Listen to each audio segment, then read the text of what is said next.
स्वामी यति नरसिंहानंद सरस्वती, याद है आपको? पहले जरा देखिए ये वीडियो।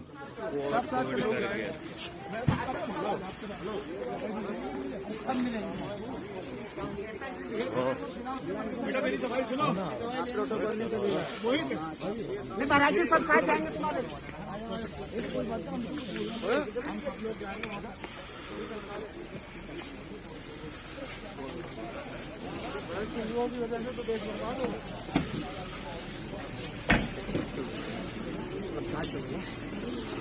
चलो भाई, चलो सब चलेंगे। वीडियो बनाओ। कौन से थाने में जा रहे हैं पूछो ना। वीडियो बना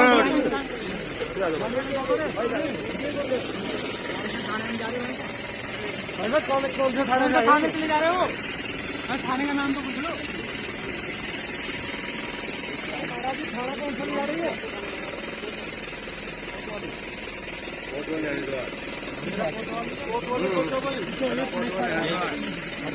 किसी क्षेत्र की कोर्ट वाली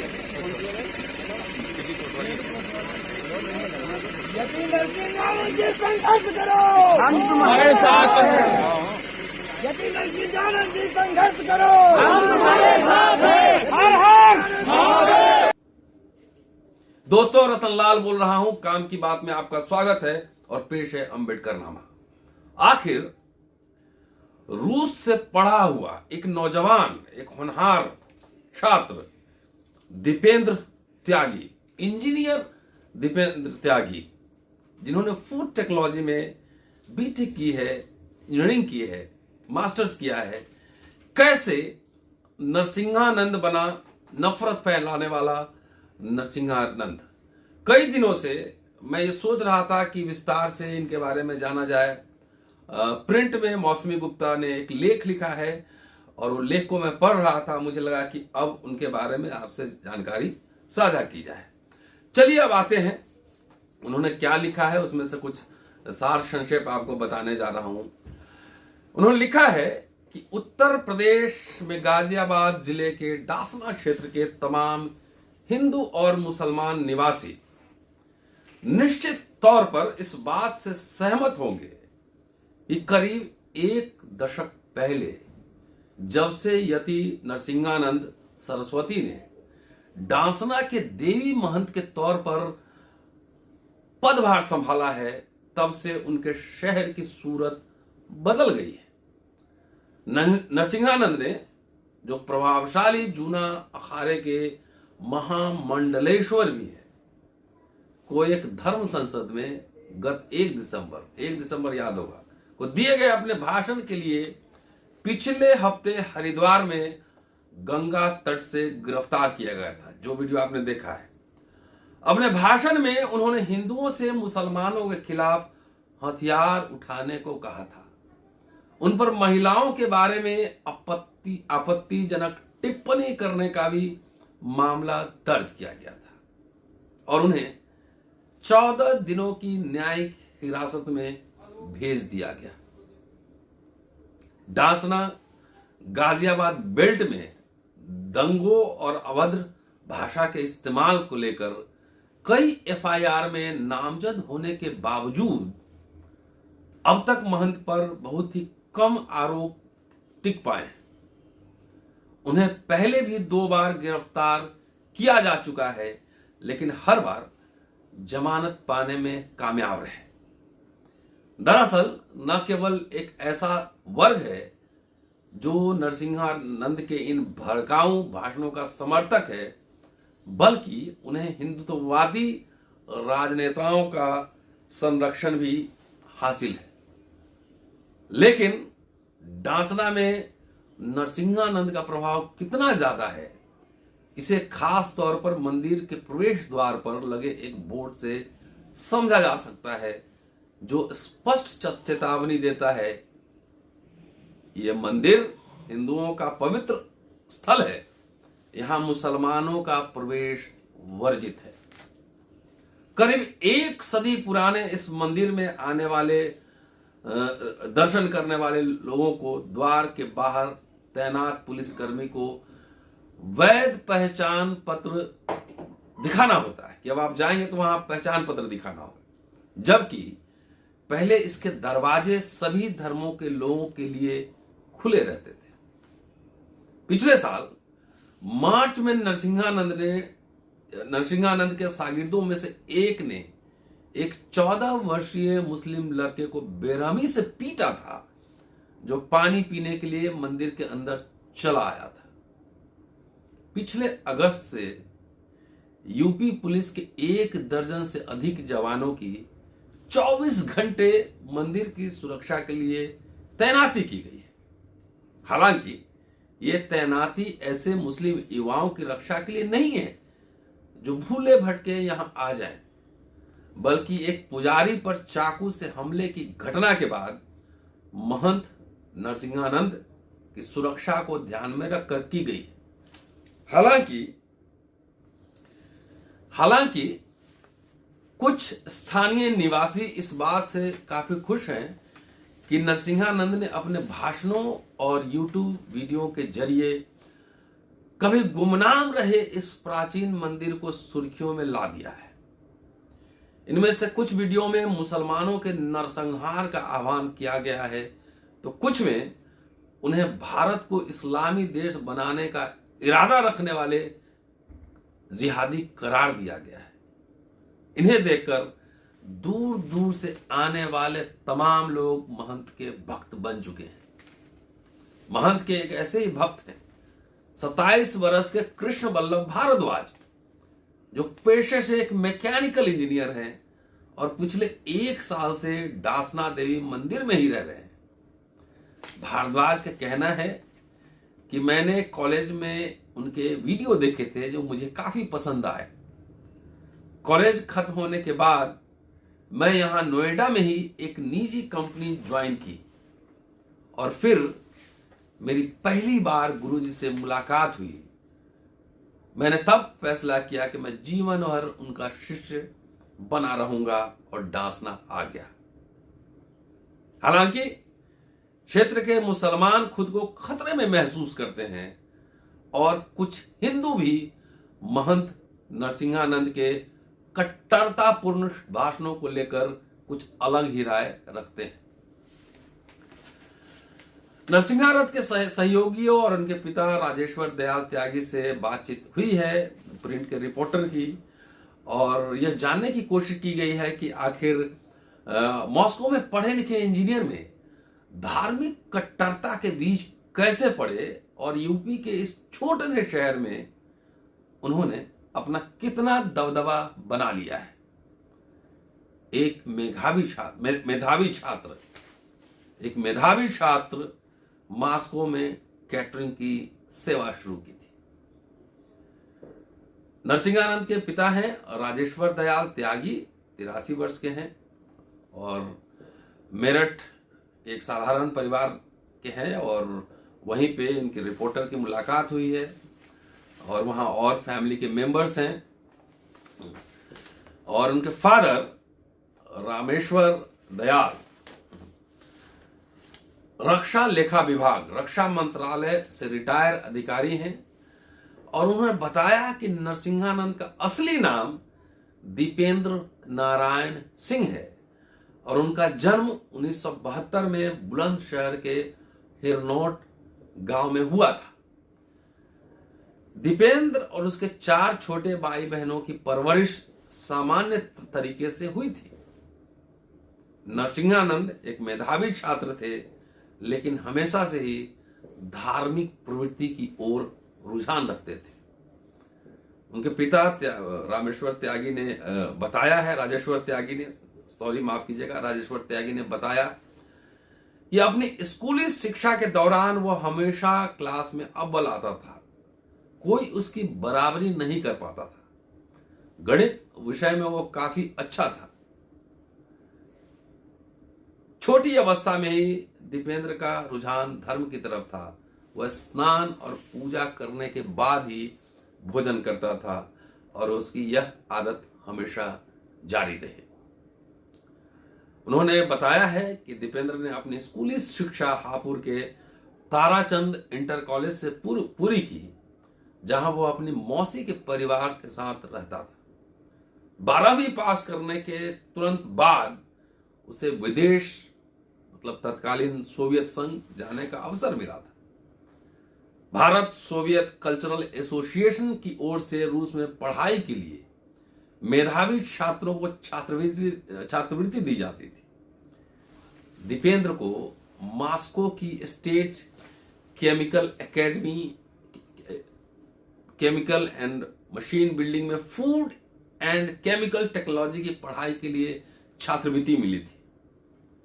1991 में दीपेंद्र बीटेक और एमटेक कोर्स के लिए मॉस्को गए और वहां भी पढ़ाई के दौरान अच्छा प्रदर्शन रहा।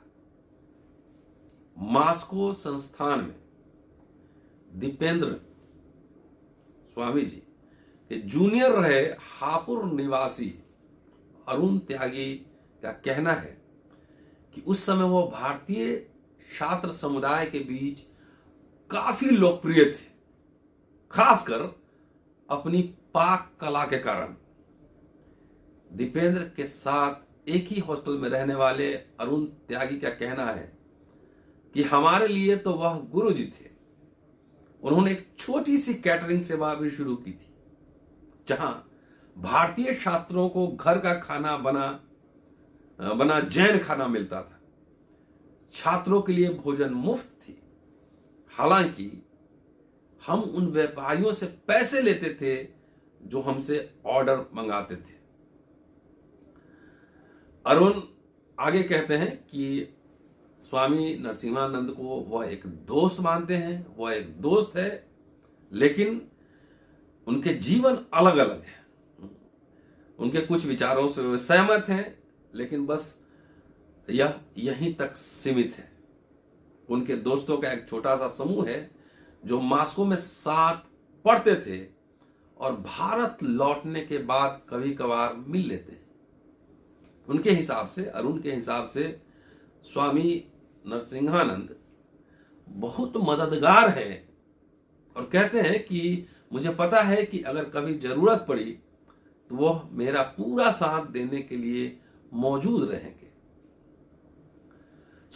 ये स्वामी पहले एक बहुत पारिवारिक आदमी हैं और पढ़ने लिखने वाले आदमी हैं, लेकिन अब वो धार्मिक विचारक बन चुके हैं और एक तरह से हेट स्पीच के लिए जाने जाते हैं। और साइंस पढ़े लिखे लोग जब ऐसे सोचें तो सोचिए क्या होगा। साइंस सिर्फ लैब में और समाज में क्या। चलिए, उनके पिता राजेश्वर त्यागी के मुताबिक दीपेंद्र 1997 में शादी के लिए भारत लौटे। उनकी मां की तबीयत ठीक नहीं रहती थी और घर के लोग चाहते थे कि उन्हें कुछ होने से पहले, उनकी मां को कुछ होने से पहले उनकी शादी हो जाए। यह एक अरेंज मैरिज थी, शादी उनकी हुई, लेकिन लड़की उन्हें पहले से पसंद थी।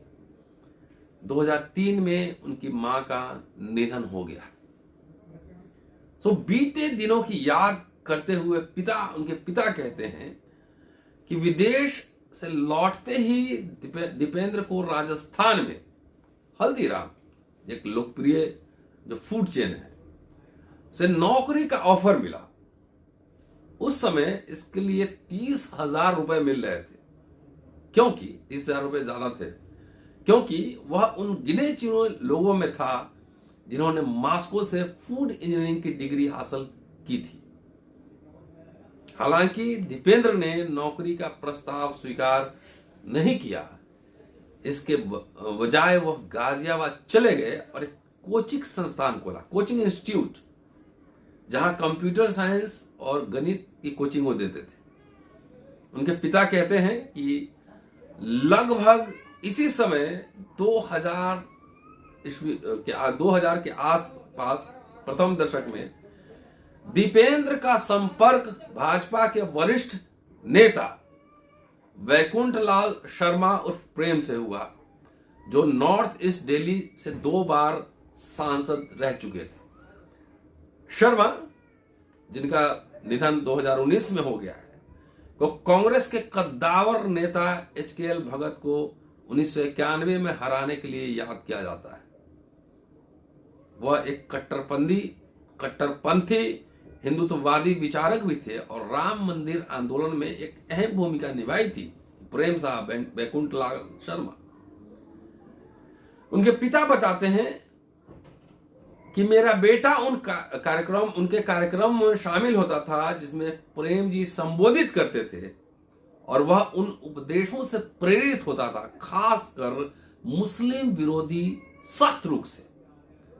वह उनका अनुयायी बन गया। एक तरह से प्रेम जी मेरे बेटे के गुरु थे और उन्होंने ही मुसलमानों के बारे में उसके विचारों को ऐसा आकार दिया। यही नहीं, जब नरसिंहानंद ने डासना देवी मंदिर के मुख्य महंत की जिम्मेदारी संभाली तो उन्होंने मंदिर के अंदर मुख्य सभा हॉल के एक कोने में प्रेम शर्मा की एक प्रतिमा भी लगवाई जिसमें राम जन्मभूमि आंदोलन में उनकी भूमिका का उल्लेख है। इस कमरे में भित्ति चित्र भी है जो बताते हैं कि मुसलमान कथित तौर पर सदियों से हिंदुओं का उत्पीड़न करते रहे।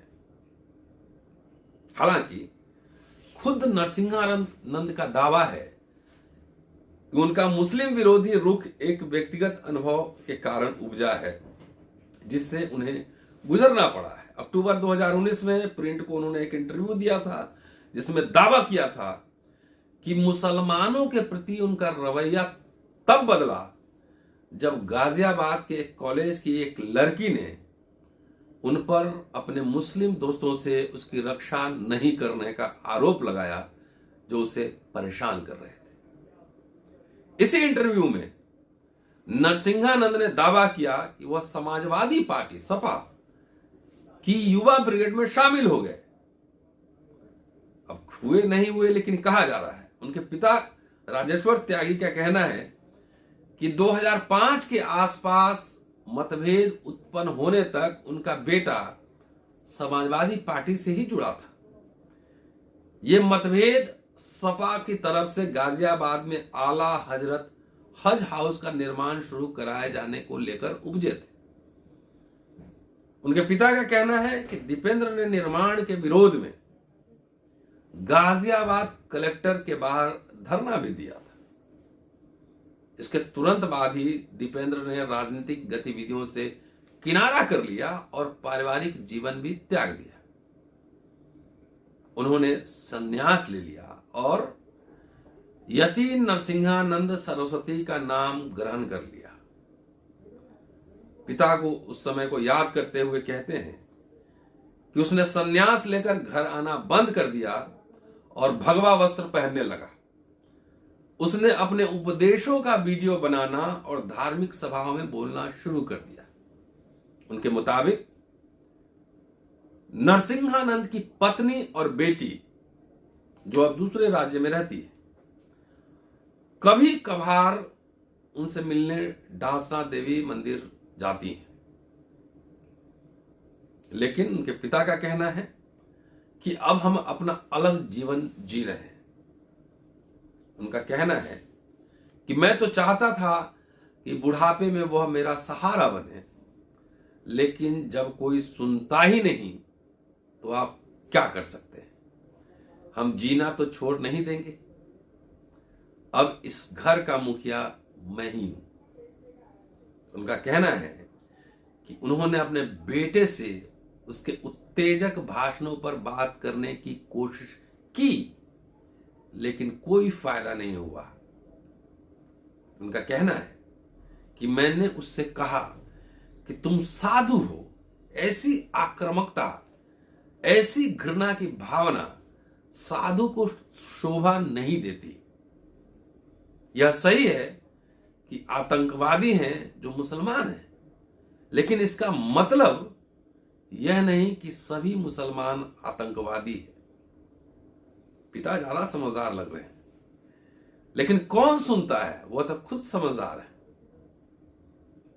उन्होंने कहा है, उनके पिता ने, कि नरसिंहानंद ने डासना में हिंदुओं को सुरक्षित महसूस कराने की कोशिश की है। डासना देवी मंदिर में 4 दीवारी नहीं थी, उसने एक दीवार का निर्माण कराया।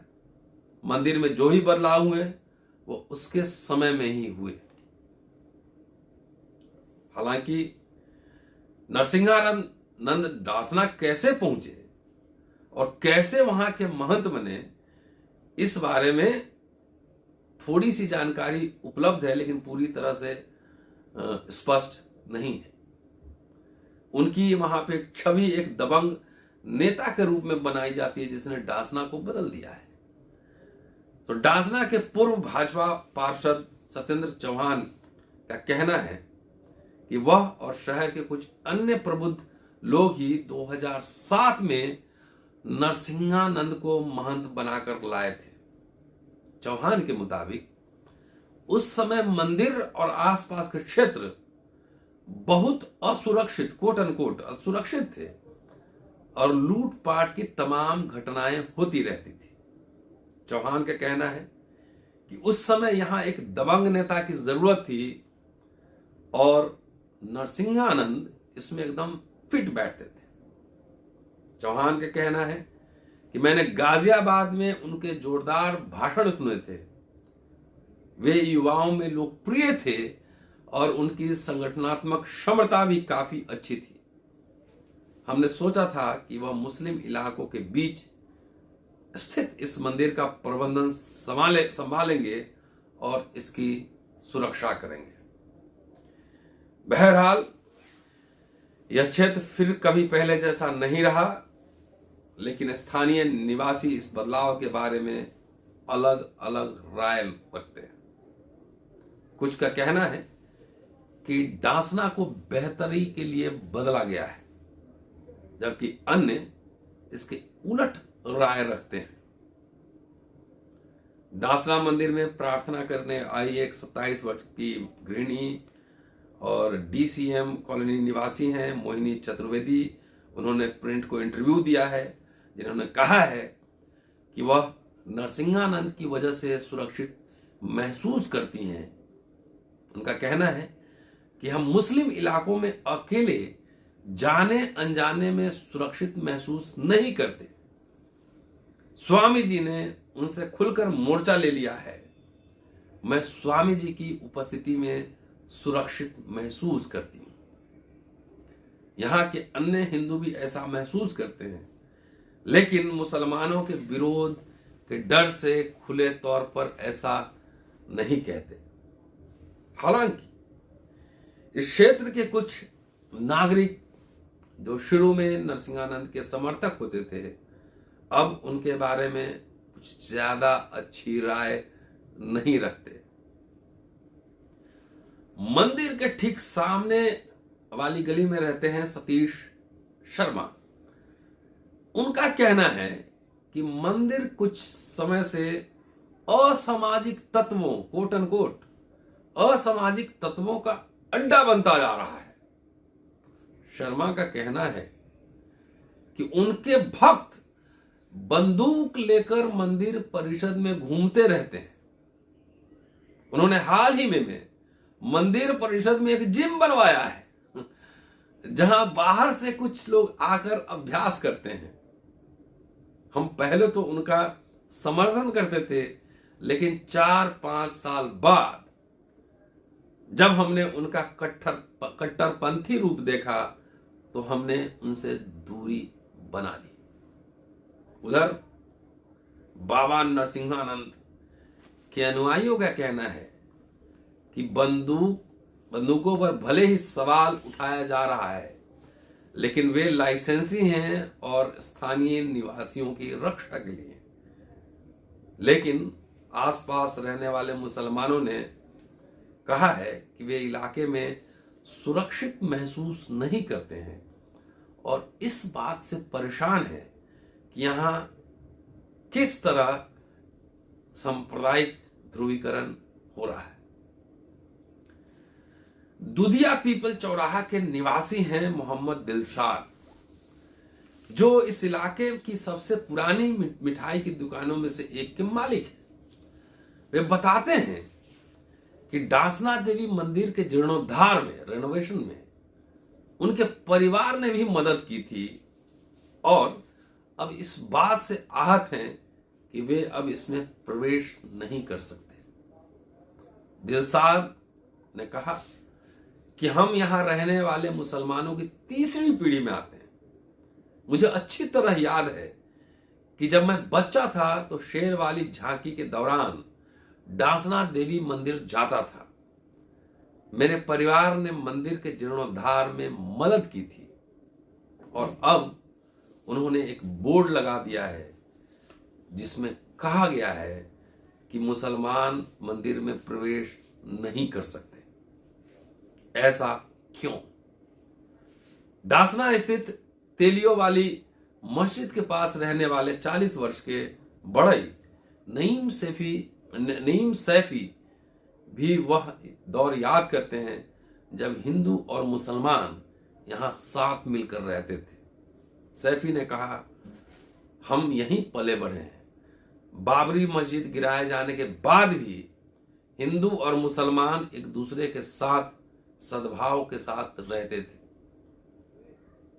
उन्होंने पास ही स्थित श्री पिपलेश्वर महादेव मंदिर की ओर इशारा करते हुए बताया कि वह मंदिर तेलियो वाली मस्जिद से सिर्फ 200 मीटर की दूरी पर है।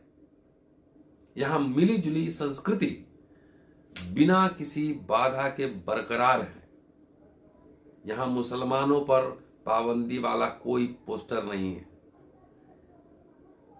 एक बात जिस पर मुसलमान और हिंदू दोनों समुदाय के लोग सहमत नजर आते हैं कि दोनों समुदायों का ध्रुवीकरण हुआ है।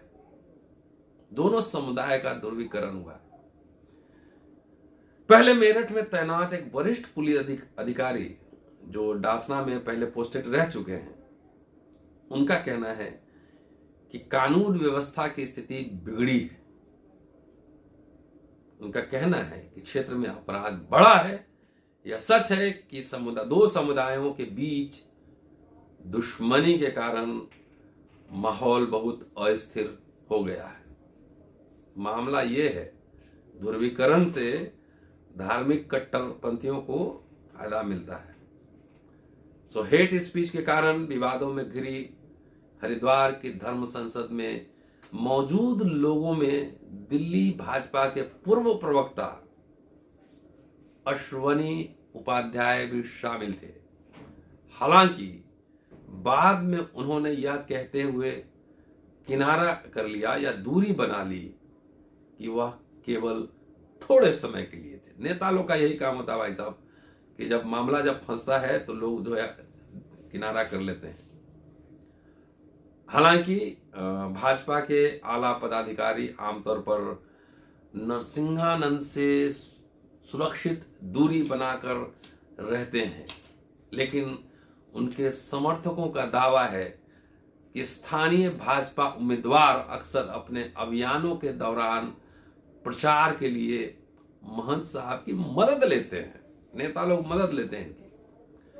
अभी डासना देवी मंदिर के जो प्रबंधक हैं अनिल यादव हैं, जो खुद को छोटा नरसिंहानंद बताते हैं। उनका कहना है कि विधायक बनने के इच्छुक भाजपा के कई उम्मीदवार अपने चुनाव अभियानों में नरसिंहानंद की मदद लेते हैं, लिया है। कुछ खबरों के मुताबिक अलीगढ़ के विधायक अनिल पराशर भी इसी माह नरसिंहानंद के समर्थन में एक कार्यक्रम में शामिल हुए थे। पूर्व नगर पार्षद सत्येंद्र चौहान के अनुसार साध्वी प्रज्ञा ठाकुर पिछले महीने डासना आई थी। चौहान ने दावा किया है कि वह 2019 के संसदीय चुनावों के दौरान चुनाव प्रचार के लिए गुरुजी को भोपाल ले गई थी। गिरिराज सिंह भी, जो कि बिहार बेगूसराय जहां से कन्हैया चुनाव लड़ा था, गिरिराज सिंह उन्हें चुनाव प्रचार के लिए बेगूसराय ले गए थे जब 2019 में वो इस लोकसभा सीट से चुनाव लड़े थे। महंत के भक्तों का दावा है कि विश्व हिंदू परिषद में भी उनके कई उत्साही अनुयायी हैं। बहरहाल इस बात से इनकार नहीं किया जा सकता कि नरसिंहानंद देश के सबसे ताकतवर साधियों में से एक हैं।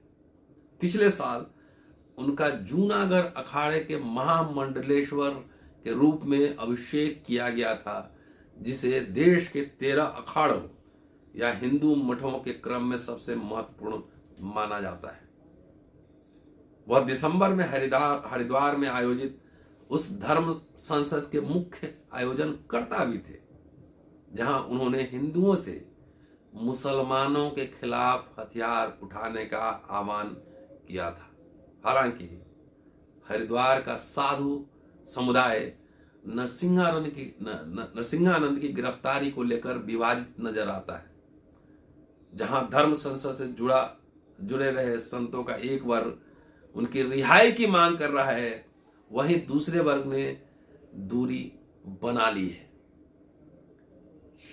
शांभवी धाम के प्रमुख और हरिद्वार में धार्मिक संस्था शंकराचार्य परिषद के अध्यक्ष आनंद स्वरूप भारती का कहना है, वो समर्थन करते हैं नरसिंहानंद का।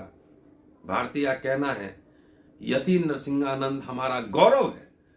वह नहीं चाहते कि भारत एक इस्लामिक राष्ट्र बने, तो इसमें गलत क्या है? कौन इस्लामिक राष्ट्र बना रहा है, ये भी तो बता दो। हवा में सिर्फ बात करना ठीक नहीं। दोस्तों, ये शुक्रिया द प्रिंट का कि उन्होंने रिसर्च करके हमारे बीच लाया है। पूरा वीडियो देखिए, सुनिए और लोगों को सुनाइए और स्वामी यति नरसिंहानंद के बारे में जानिए कि एक इंजीनियर कैसे बना उन्मादी साधु। शुक्रिया। Keep watching and sharing Ambedkarnama. अगले एपिसोड में आपसे फिर मुलाकात होती है। शुक्रिया। जय भीम।